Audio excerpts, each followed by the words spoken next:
I like this one.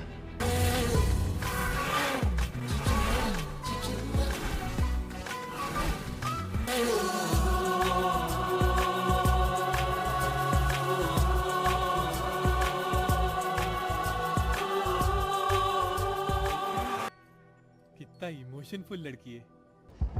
Hi, I'm Peter Parker. Hey, Peter Parker.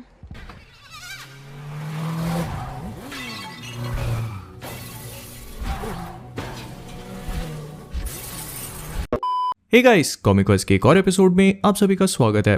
अब जीवन में सब कुछ अच्छा ही अच्छा चले ये तो हो नहीं सकता और गारंटीड है कि आज नहीं तो कल कुछ बुरा होगा ही होगा। और 2020 को देखने के बाद तो कुछ ज्यादा ही लगने लगा है।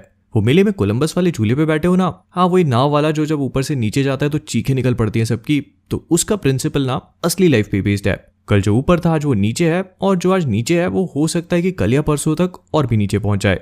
और ये कहानी बस आपकी या मेरी लाइफ की नहीं, दुनिया जमाने से लेकर मम्मी पापा के जुमलों में आने वाले वो 4 लोग हैं ना जो हमारी गलतियों पे पता नहीं क्या बोलते हैं, वो तक इस रियल लाइफ एक्सपीरियंस से नहीं बच सकते।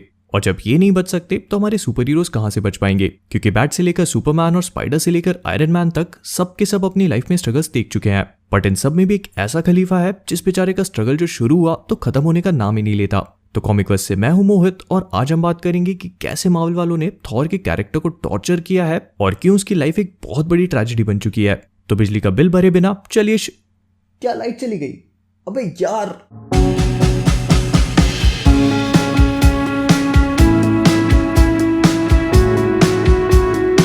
अब वैसे कहने को तो थॉर एक गॉड है, और गॉड्स को हम कभी भी स्ट्रगल से नहीं जोड़ते।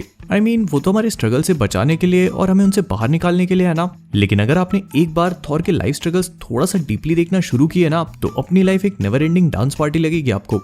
I mean, सबसे पहले इसके पिता ओडिन से ही शुरू करें तो माना कि थॉर 1 में हमारे लड़के ने यूटेनहाइम पे अटैक किया और आउट ऑफ कंट्रोल होने के बाद ओडिन को ही आकर रायता समेटना पड़ा। लेकिन क्या आपके पापा कभी स्कूल या कॉलेज नहीं आया आपका रायता समेटने, और बाद में क्या साइकिल या बाइक छीन के घर से बाहर निकाला?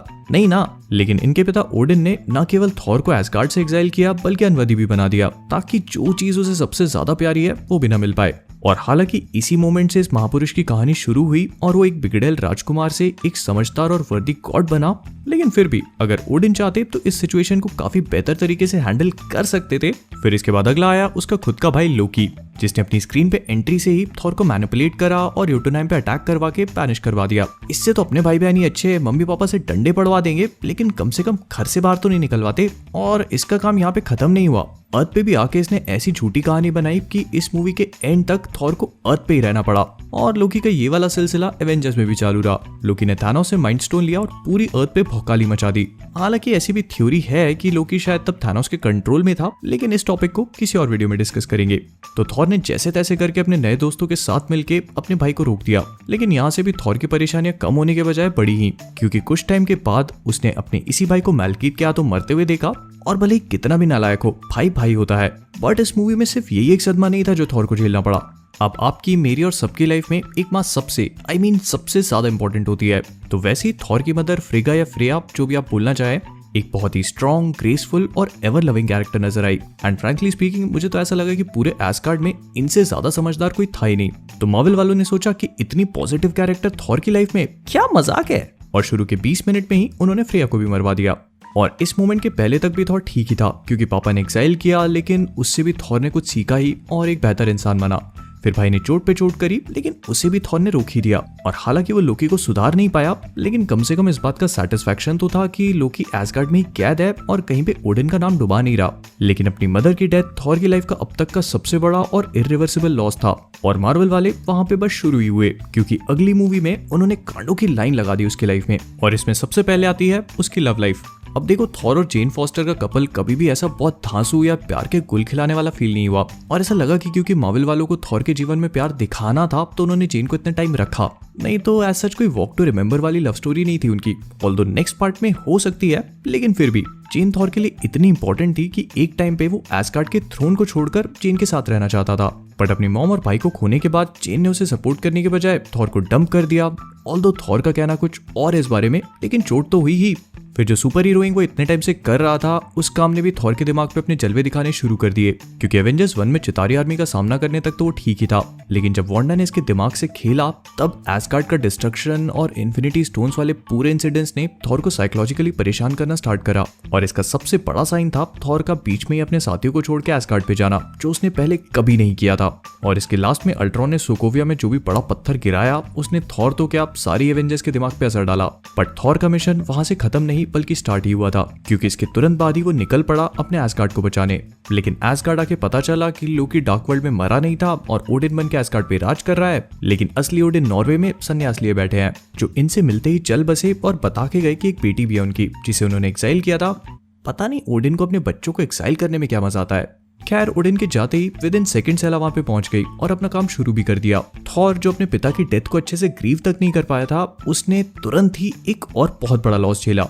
अब थॉर की लाइफ में अभी तक आपने जितने भी लॉसेस देखे हैं उनमें से ये वाला सबसे बड़ा था। आई मीन माँ बाप, भाई, गर्लफ्रेंड सब अपनी जगह पे ठीक है और इनके जाने पे दर्द भी हुआ, लेकिन म्योनिर थॉर के लिए एक वेपन से काफी ज्यादा था। ये उसके खुद का एक एक्सटेंशन था जो उसके उठने से लेकर सोने तक हर अच्छे से लेकर बुरे में, हर खुशी और दुख में थॉर के साथ रहा। अगर एक बहुत ही छोटी सी एनालॉजी दूं तो इमेजिन करो जिस फोन पे आप ये वीडियो देख रहे हो इसके खो जाने या टूट जाने पे कैसे छटपटाते हैं ना अपन। फोन तो दूसरा आ जाएगा, लेकिन एक मैजिकल वेपन जिसे ड्वार्फ्स ने एक एक्सट्रीमली रेयर मेटल से बनाया हो, खुद आपके पिता ने एन्चेंट किया हो और जिसे केवल आप ही उठा सकते हो, वो दोबारा कहां से आएगा। ऑल्दो थॉर को आगे जाके स्टॉर्मब्रेकर मिला, लेकिन इस मूवी के टाइम पर म्योनिर का लॉस इतना बड़ा था कि हम लोग इमेजिन तक नहीं कर सकते, क्योंकि एक वेपन से कहीं ज्यादा म्योनिर थॉर के लिए सॉर्ट ऑफ एक मोरालिटी कंपस था। मतलब उस वर्दीनेस वाले एन्चेंटमेंट के कारण थॉर को पता था कि जब तक वो अपने हैमर को लिफ्ट कर पा रहा है वो सही रास्ते पे है और कुछ गलत नहीं किया उसने अभी तक।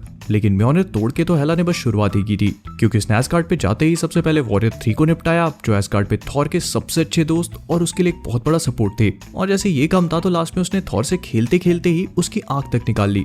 तो अभी तक दोस्त गए, मॉम डैड दोनों गए, भाई जाके भी नहीं गया, गर्लफ्रेंड ने छोड़ दिया, बहन आई भी तो उसने सबसे क्लोजेस्ट कंपेनियन को तोड़ दिया और आंख निकाल ली। चलो कोई बात नहीं, एस्गार्ड के लोग और अपना भाई जो सुधर रहा है वो तो सेफ है। आई नो ये सब कुछ थॉर सोच रहा होगा, लेकिन ये तो उसकी प्रॉब्लम्स का एक बहुत ही छोटा पार्ट था, क्योंकि इतने लोगों को खोने के बाद भी थॉर के पास अपना कॉन्फिडेंस और इंटीग्रिटी थी। और लोकी को इतनी बुरी तरह से मारने से लेकर बचे कुछ एस्गार्डियंस को डिस्ट्रॉय करने तक थानोस ने जो कुछ भी किया, थॉर को इस बात पे भरोसा था कि वो उससे इस बात का बदला ले लेगा और उसे रोक भी देगा। तो उसने एक बार फिर से हिम्मत जुटाई, एक नया वेपन बनाया और 6 इन्फिनिटी स्टोन्स होने के बाद भी थानोस को पेल दिया। लेकिन यहाँ पे भी एक गलती हो गई।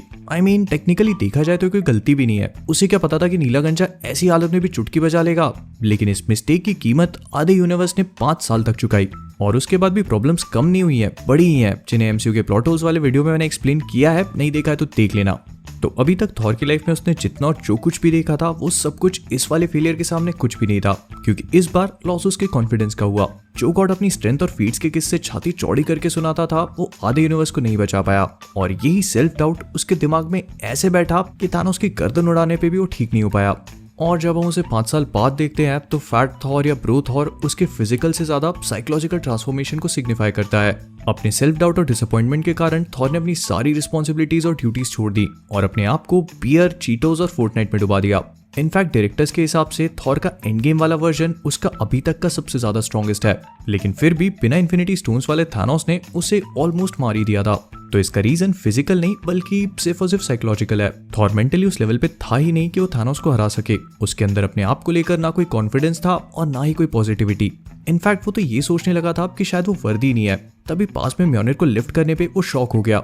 इस वाले टॉपिक को मैं थोड़ा और एक्सप्लेन करना चाहता हूँ, लेकिन किसी और वीडियो में। तो कुल मिला के स्ट्रगल सबकी लाइफ में होते हैं, लेकिन थॉर के जीवन में कुछ ज्यादा ही रहे। और ऑब्वियसली अगर इतना सब किसी के भी साथ होगा तो उसका दिमाग ठिकाने पे रहना थोड़ा मुश्किल है। तो एक के बाद एक इतने सारे लॉसेस ने थॉर को साइकोलॉजिकल लेवल पे इफेक्ट किया। और भले ही मार्वल वालों ने इसके टॉर्चर में कोई कमी नहीं छोड़ी, लेकिन आई थिंक कि रैग्नारॉक में इसे बेहतर तरीके से हैंडल किया जा सकता था। मतलब मूवी अच्छी थी, लेकिन हर चीज का जवाब कॉमेडी नहीं हो सकता और ना ही होना चाहिए। मुझे ये भी पता है कि थॉर लव एंड थंडर में थॉर की प्रॉब्लम्स कम होना तो छोड़ दो और ज्यादा पड़ेंगी, लेकिन आई जस्ट होप कि इसे थोड़ा सीरियसली प्रेजेंट किया जाए, जिसके चांसेस काफी कम लग रहे हैं। तो विद दैट बीइंग सेड हम लोग इस वीडियो को यहीं पे रैप अप करेंगे। अगर आपको ये वीडियो पसंद आया हो तो प्लीज इसे लाइक और शेयर करना मत भूलिएगा।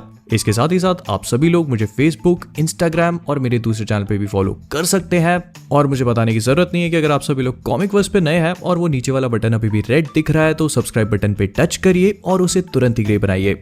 और हाँ, कॉमिक वर्स का क्लोथिंग ब्रांड अगर आप लोगों ने चेकआउट नहीं किया है तो thecomicverse.com पे जाइए और बहुत ही ऑसम टी शर्ट्स को चेकआउट कीजिए। और आप डिस्काउंट के लिए मोहितवर्स कूपन कोड यूज कर सकते हैं। तो इन सब चीजों के बाद मुझे कमेंट्स बताना मत भूलना कि आपको वीडियो कैसा लगा। और हमारी आज की मूवी रिकमेंडेशन है ब्रैड पिट और मॉर्गन फ्रीमैन की 7 और सीरीज रिकमेंडेशन है द मैंडलोरियन। तो इन सब चीजों के बाद जाने से पहले कॉमिक वर्स से मैं हूं मोहित और आप सभी लोग stay safe, stay inside and as always keeping awesome.